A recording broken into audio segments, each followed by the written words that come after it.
말 그대로 2017년 마지막 달을 맞이합니다. 거리에나 쇼핑몰에나 성탄절 분위기가 물씬 풍기기 시작하죠. 한 해 중에 이 시즌만큼 예수님에 대한 관심이 높아지는 시즌도 없는 것 같습니다. 대부분의 사람들은 이날이 아니고 12월 25일이 예수님의 생일이라고 하는 사실은 다 알고 있죠. 하지만 사람들의 생각과 마음 속에서 예수님 자신에 대한 관심이 사라진 지는 상당히 오래되었다라고 말씀드릴 수 있어요. 사실 사람들에게 있어서 이 시즌의 주인공은 예수님이 아니라 산타입니다. 이 시즌에 사람들에게 있어서 그 주인공은 예수님이 아니고 사슴입니다. 사슴. 루돌프 사슴. 그 사슴의 코. 화이트 크리스마스. 선물. 이러한 것들이 이 성탄절에 사람들의 관심사이고 사람들의 주인공이죠. 적어도 우리 신자들만이라도 이 시즌 동안 예수님의 나심에 대해서 좀 더 깊이 생각할 기회를 가지는 것이 옳다라고 생각합니다. 예수님은 누구신지, 그분의 나심이 무엇을 의미하는지,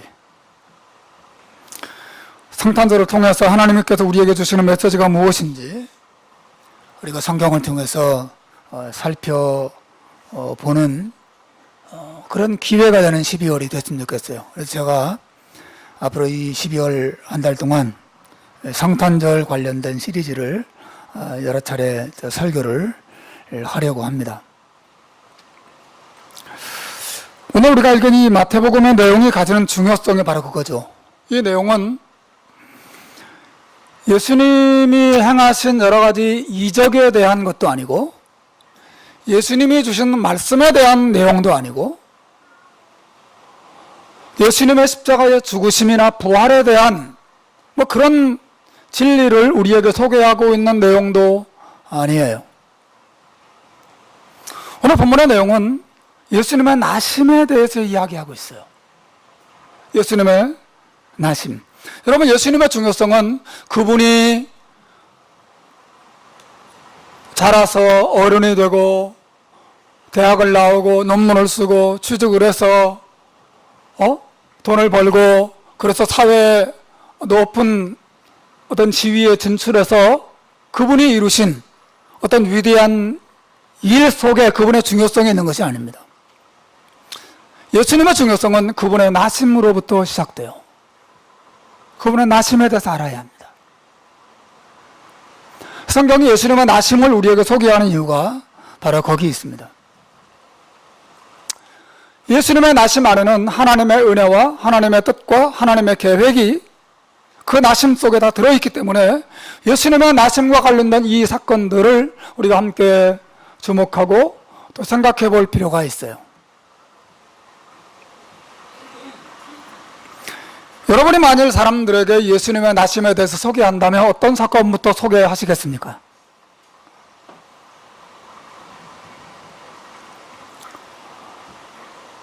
예수님의 어머니 마리아에게 천사가 나타났다라고 하는 이야기부터 시작하시겠어요?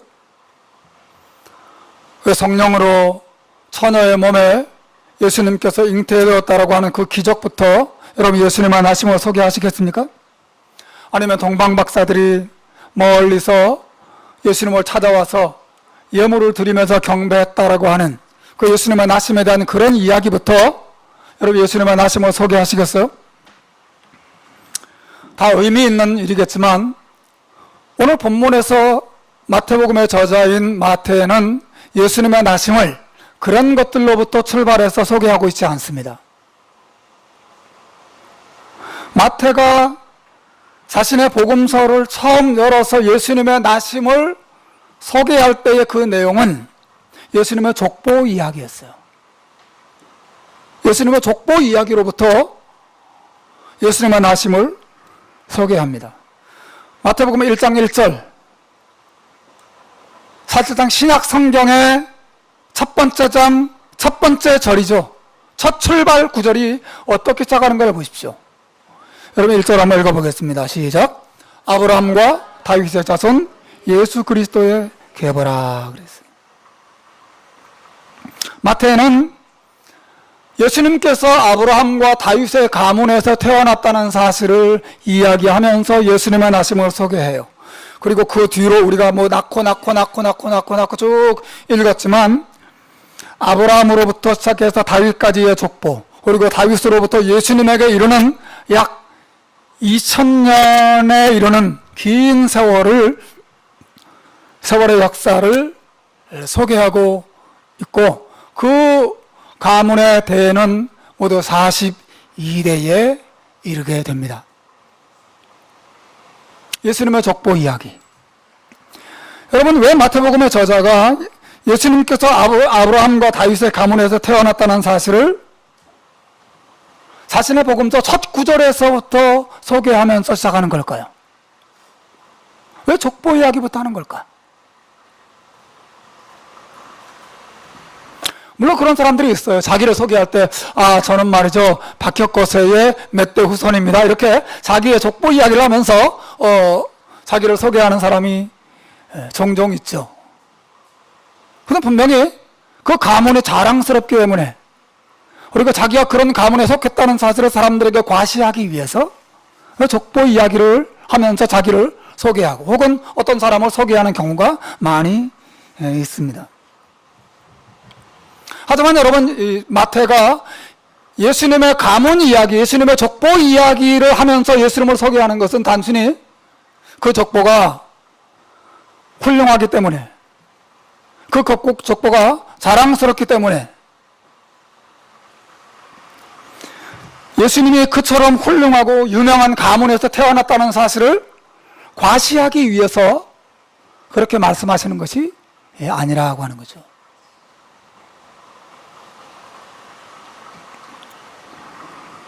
도리어 마태는 이 족보 안에서 사람들이 들으면 다 같이 눈살을 찌푸리고 놀라워하고 부끄러워할 수 있는 역사를 오히려 언급하고 있어요. 만일 예수님의 가문이 이렇게 훌륭하고 이렇게 탁월한 것이다, 이렇게 위대한 하나님의 사람들로 이루어진 아름다운 믿음의 가문이다라고 하는 것을 드러내고 강조하기 위함이라면 그런 부끄러운 역사를 결코 언급하지 않았을 것입니다. 그러나 마태는 의도적으로 곳곳에서 이 부끄러운 역사를 언급하고 있어요. 그 대표적인 경우가 다윗의 사건이죠. 여러분 6절에 보십시오. 6절을 읽어봅시다. 시작.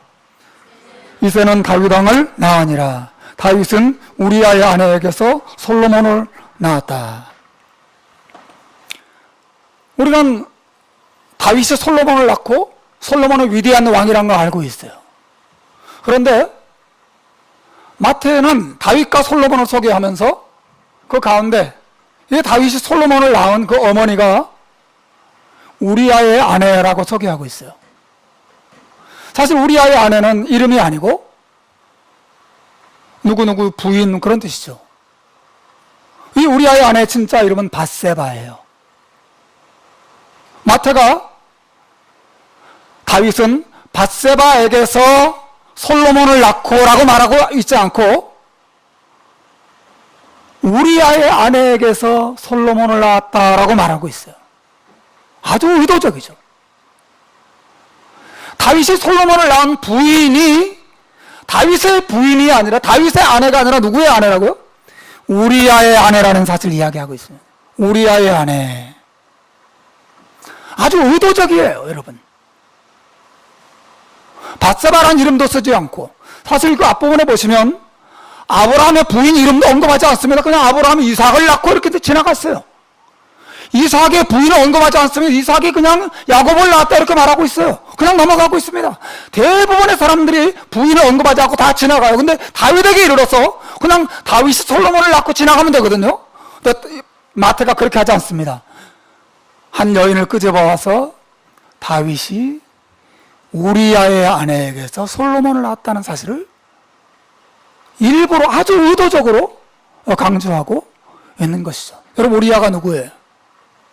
우리아는 다윗의 신하예요. 그것도 아주 못되고 악한 신하가 아니라 다윗에게 아주 충성스러운 신하였습니다. 이 우리아가 전쟁에 나가서 다윗을 위해서 싸우고 민족을 위해서, 이 나라를 위해서 싸우는 동안 다윗은 뒤에 남아서 이 부하의 부인을 자기 집으로 몰래 끌어들이고 몹쓸 짓을 하죠. 그 부인을 자기 부인으로 빼앗고 나중에 우리아는 최전선에 내보내서 죽게 합니다. 성경을 읽는 모든 독자들은 다윗의 이 사건을 잘 기억하고 있어요.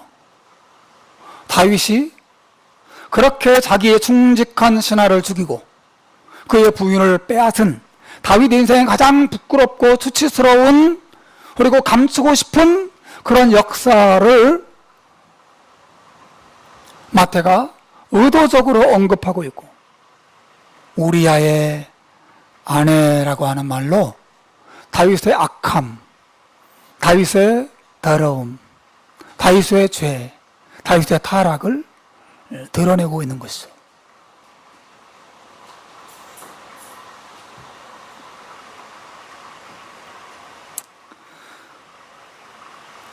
여러분, 마태가 예수님의 족보를, 예수님의 나심을 소개하면서 언급하는 것은 분명히 그의 가문이, 예수님의 가문이 얼마나 훌륭한 믿음의 사람들로 또 유명한 사람들로 가득 찬 가문인지를 자랑하기 위함이 아니라는 사실이 분명히 드러납니다.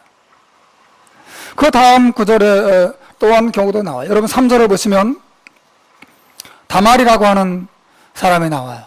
여러분, 3절을 읽어보십시오. 같이 읽읍시다. 시작. 유다는 다말에게서 베레스와 세라를 낳고, 베레스는 헤스론을 낳고, 헤스론은 람을 낳고. 여기도 유다라고 하는 사람의 부인을 언급하고 있어요. 다른 사람은 다 부인을 언급하지 않은데 부인을 언급하는 경우가 몇 군데 나오는데, 그 중에 하나가 이 우리아의 아내라고 하는 이 여자이고, 또 한 사람은 다말입니다. 다말. 여러분, 예수님은 이스라엘의 12지파 가운데 유다지파에서 태어났는데, 유다는 그 우두머리 조상이에요. 유다예요, 유다. 그래서 이 다말은 유다의 부인 이름이 아닙니다. 이 다말은 유다의 며느리죠. 유다가 자기 며느리를 통해서 자식을 얻어요. 부끄러운 역사예요. 이 유다가 한때 신앙적으로 방황을 합니다. 유다가 가나안 여인, 이 이방 여인을 아내로 맞이해서 세 아들을 낳았고, 그 첫 아들의 부인이 다말이었어요. 그러면 첫째 맏며느리가 다말이었어요. 근데 이 첫 아들은 망난이어서 하나님께 징계를 받아서 자식을 낳지 못하고 죽어요. 그 당시 관습을 따라서 후손을 잇기 위해서 둘째 아들에게 다말을 부인으로 맞이하라고 말하지만 둘째 아들이 거절합니다. 그리고는 하나님의 징계를 받아서 둘째 아들도 죽습니다. 아들 셋이 있는데 둘째 둘이 죽었어요. 막내 아들만 남았습니다. 유다가 막내까지 다말 때문에 죽을까봐 막내를 다말에게 주지 않습니다. 그리고 다말을 고향으로 돌려보냅니다. 다말은 후손을 잇기 위해서 창녀로 변신을 해요. 그리고 길가에 가서 시아버지가 이 술집으로 창녀들에게로 찾아오기를 기다립니다. 시아버지가 어떤 삶을 살았는지 이 다말이 잘 알고 있었거든요. 실제로 이 유다가 길을 가다가 부인이 이제 죽었었거든요. 부인이 없는 그 외로움을 달래기 위해서 길가에 창녀에게로 들어가요. 그런데 그 창녀가 바로 다말이었던 것이죠. 그렇게 시아버지가 창녀로 변장한 자기 맏며느리와의 관계에서 태어난 아들이 바로 베레스예요. 오늘 성경에 등장하는. 지금 마태가 아주 의도적으로 다말을 딱 꼽아서 유다에게 딱 집어넣고 있습니다.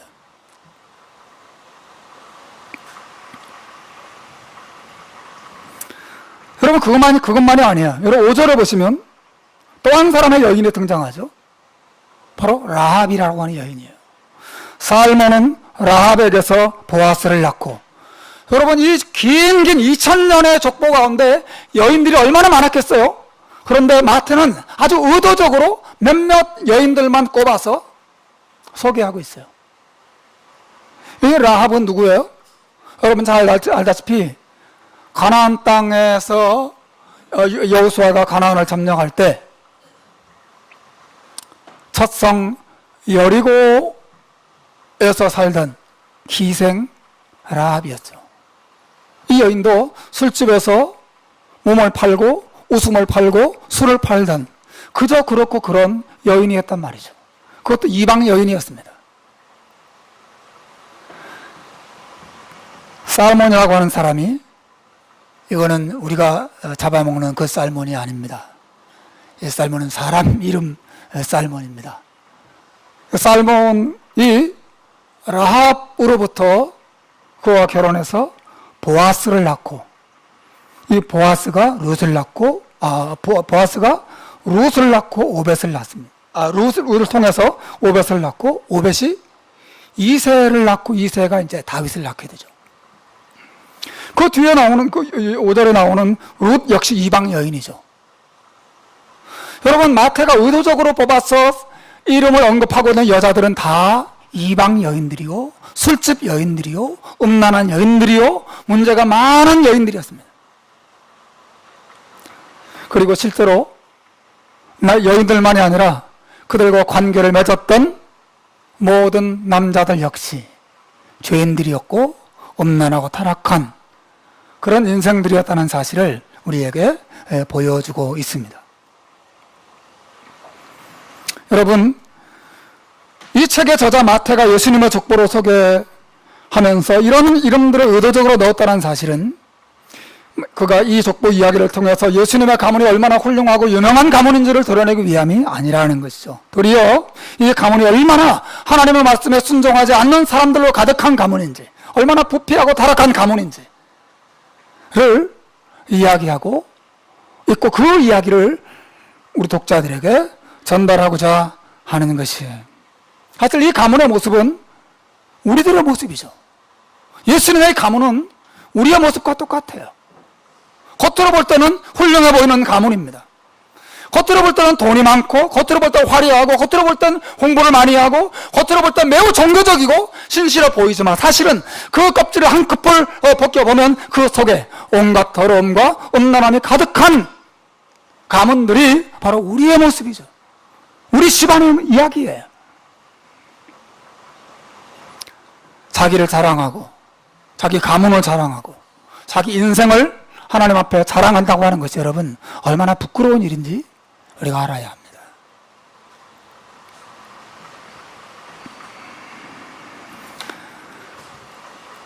여러분, 마태가 이 족보 이야기를 통해서 우리에게 말하고자 하는 것은 전혀 다른 것이에요.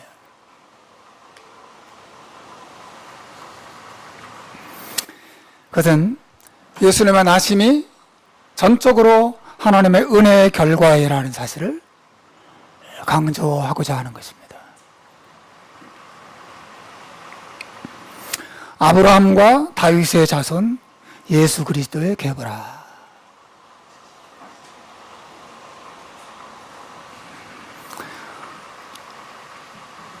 여러분, 이 말은 하나님께서 예수님의 탄생하시기 약 2000년 전에 아브라함이라고 하는 사람을 통해서 이 세상에 메시아요, 구원자를 보내주시겠다고 약속하셨다는 사실을 전제하고 있어요. 여러분, 제 말 이해하시겠죠? 예수님의 아브라함의 자손으로 태어나신 것은 하나님께서 아브라함을 통해서 구원자를 세상에 보내시겠다고 약속하셨다는 것을 말해주는 것이에요. 실제로 창세기 12장 3절에 보면 하나님의 이런 약속이 나와요.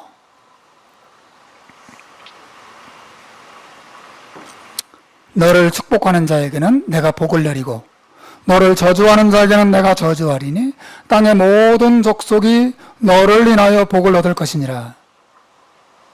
하나님께서 아브라함을 통하여 온 세상 만민을 축복하시겠다고 약속하셨어요. 어떻게요?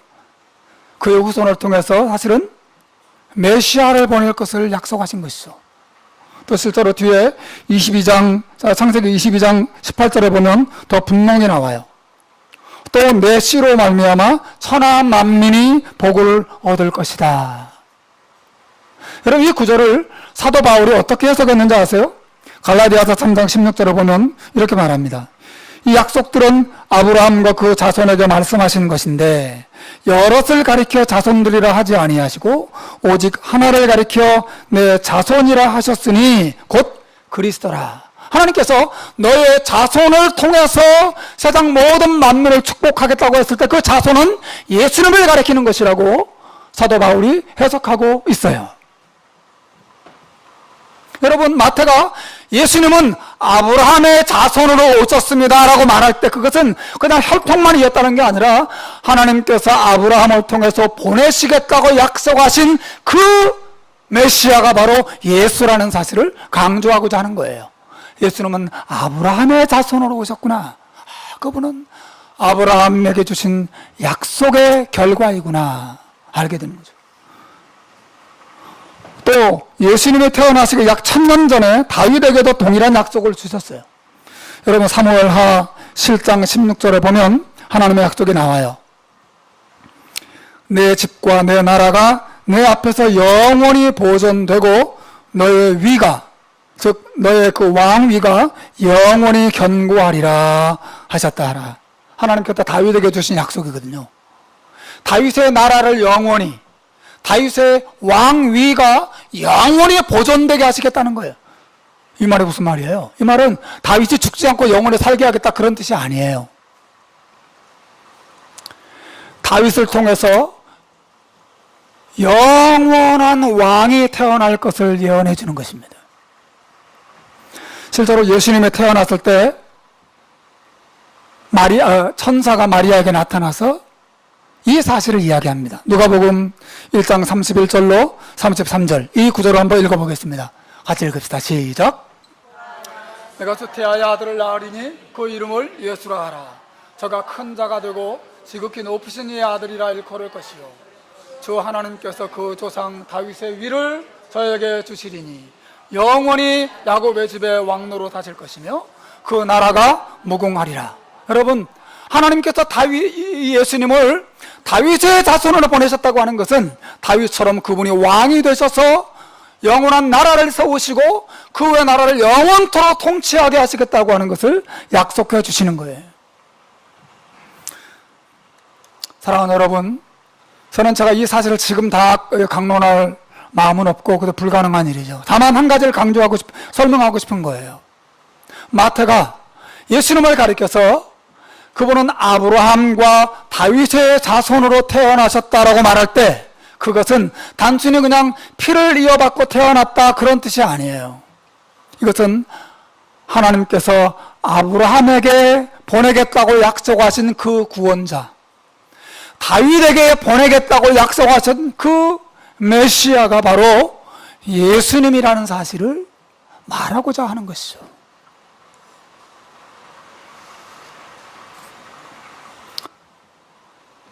하나님께서 아브라함에게 또 다윗에게 주셨던 그 약속은 다른 것이 아니라 메시아를 통해서 온 세상을 사랑하시고 구원하시겠다고 하는 놀라운 계획을 의미하는 것이었어요.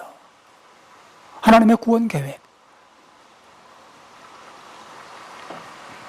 그러므로 여러분, 예수님께서 아브라함과 다윗의 자손으로 태어나신 분이라는 말은 하나님께서 이 구원의 계획을, 이 메시아를 통하여 구원하겠다고 하신 그 약속을 잊어버리지 않고 이루셨다라고 하는 것을 말하고자 하는 것이에요. 잊지 않으셨다.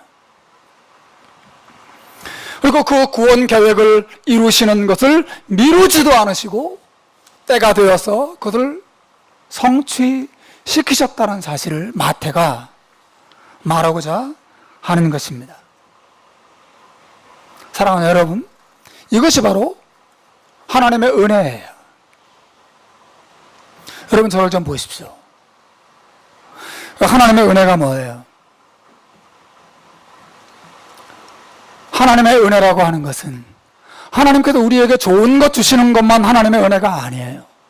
그 전에 하나님의 은혜가 있습니다. 하나님의 은혜라고 하는 것은 죄인을 잊지 않으시는 하나님의 사랑이에요. 죄인들을 포기하지 아니하시고 기어이 그 죄인들을 구원해 내시는 하나님의 사랑과 하나님의 능력을 가리켜서 하나님의 은혜라고 말하는 것이에요. 하나님께서 오래전 아브라함에게, 이삭에게, 야곱에게, 그리고 다윗에게, 솔로몬에게, 오래전 우리의 조상들에게 내가 기어이 메시아를 보내서 너희들을 죄와 사망에서 건져내겠다고 하신 그 약속을 하나님이 잊어버리지 아니하시고 기억하시고 그 계획을 이루셨다라고 하는 사실을 마태가 우리에게 전달하고자 하는 것이고, 이것이 바로 하나님의 은혜라고 하는 것이에요. 여러분, 우리가 보았듯이 이 족보에 나타난 사람들은 모두 하나님 앞에 의롭고 흠이 없는 그런 사람들이 아니었어요. 그들은 모두 죄인들이었습니다. 그들은 끊임없이 하나님께 불순종해요. 그들은 하나님을 잊어버립니다. 그들은 하나님의 손을 놔버려요. 그들은 하나님을 떠납니다. 그들은 하나님을 욕하고 저주하기까지 합니다. 그런데 하나님은 그들을 잊지 아니하시고 그들에게 주셨던 약속을 잊어버리지 아니하시고 그들을 변함없이 사랑하시고 그들을 구원하시고자 하시는 그 약속을 놓치지 아니하시고 기어이 완성해 내셨다고 하는 것이 이 마태복음 저자가 우리에게 말하고자 하는 것이에요. 모든 죄인들이 하나님을 버리고 하나님을 떠나고 하나님을 잊어버리고 하나님에 대해서 마음을 닫고 하나님에 대해서 완고한 악한 마음을 가지지만 하나님은 그 백성들을 잊지 않으시고 하나님은 그 죄인들을 포기하지 아니하시고 자기 아들을 세상에 보내셔서 그 아들을 통해서 세상을 구원하고자 하셨다라고 하는 사실을 마태가 이 족보를 통해서 우리에게 말하고자 하는 것이에요. 그러므로 이 족보 이야기는 그냥 단순한 족보 이야기가 아니라 죄인들을 향한 하나님의 집요한 사랑, 그들을 잊지 아니하시고 그들을 포기하지 아니하시고 그들을 붙잡으시고 그들을 기어이 구원해 내시는 하나님의 영원한 은혜와 사랑의 이야기를 우리에게 말하고자 하는 것이에요. 이게 족보 이야기죠. 이게 성탄절의 메시지인 것입니다. 그래서 여러분 알다시피 요한복음 3장 16절의 선언이 바로 그거죠. 하나님이 세상을 이처럼 사랑하사 독생자를 주셨으니 라고 하는 것이죠. 여러분, 예수님이 아브라함과 다윗의 자손으로 이 세상에 내려오신 것은 전적으로 죄인을 잊지 아니하시고 죄인을 구원하고자 하시는 그들을 사랑하시는 뜨거운 사랑에 열심히 만들어낸 결과예요. 우리 하나님의 사랑을 봐야 합니다.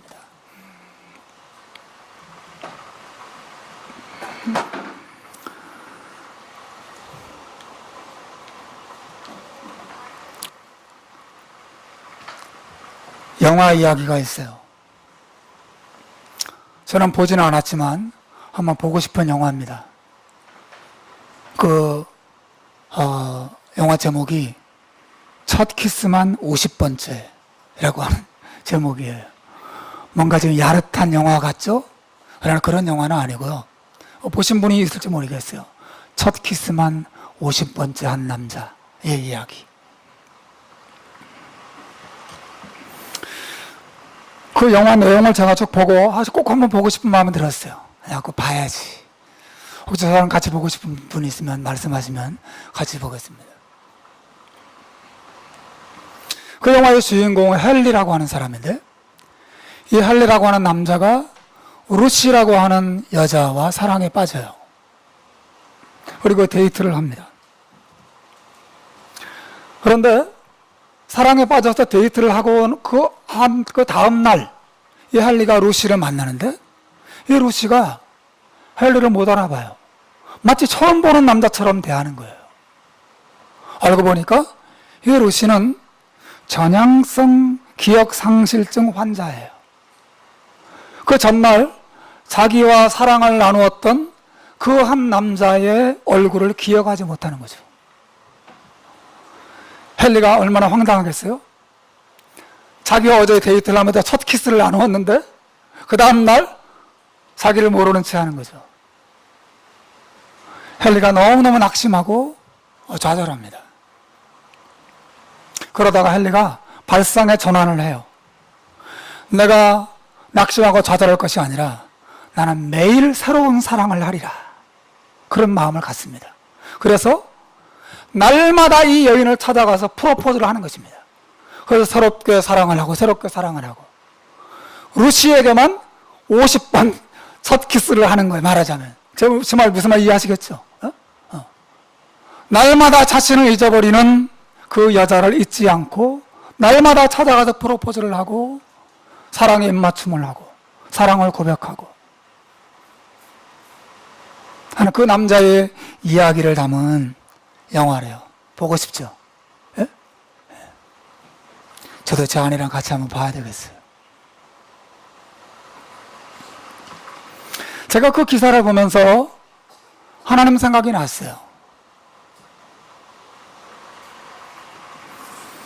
저는 사실 하나님을 향한 우리의 사랑이 루시의 사랑과 같다고 봐요.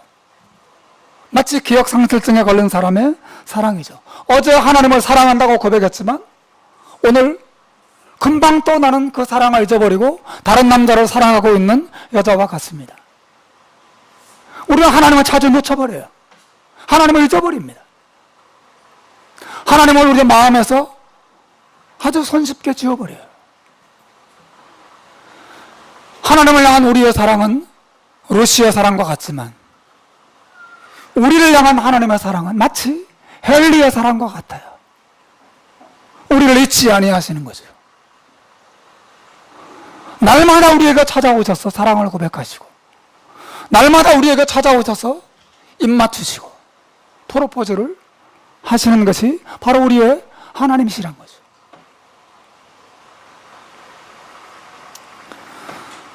헨리가 자기의 첫사랑 루시를 잊지 못해서 날마다 찾아가서 사랑을 고백하듯이 우리 입을 맞추듯이 하나님 역시 우리를 향하여 그와 같은 사랑을 드러내시고 말씀하시고 우리를 찾아오십니다. 여러분 오늘 본문에서 아브라함과 다윗의 자손 예수 그리스도의 계보라, 여러분 이 말씀의 의미를 생각해 보십시오. 그냥 단순히 예수님의 족보 이야기를 하고 있는 것이 아니에요. 온 세상에 하나님을 잊어버리고 하나님을 떠나고 하나님께 범죄하고 하나님에 대해서 마음을 닫고 하나님을 잊어버리고 있었음에도 불구하고 하나님은 그 백성들과 그 죄인들을 잊지 아니하시고 찾아가셔서 그들을 기어이 자기 아들을 보내어서 구원해 내시는 하나님의 놀라운 사랑을 보여주는 구절이 이 족보 이야기라고 하는 것이죠. 그러므로 여러분 예수님의 탄생은 우리를 향한 하나님의 영원히 끝나지 않는 첫 키스와 같다고 저는 생각해요. 우리를 향한 하나님의 입맞춤이에요. 나는 너를 아직 잊지 않았다는 거죠. 나는 너희를 여전히 기억하고 있고 너희를 사랑하고 너희를 구원하고자 한다. 그 사랑을 자기 아들을 보내시는 것으로 드러내시는 것이에요.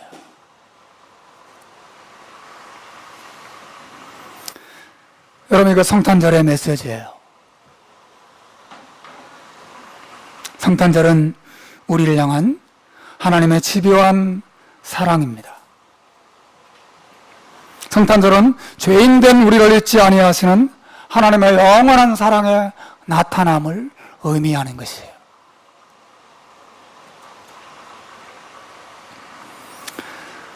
사랑하는 여러분, 성탄절이 있게 만든 것은 우연이 아니고 하나님의 은혜의 결과입니다.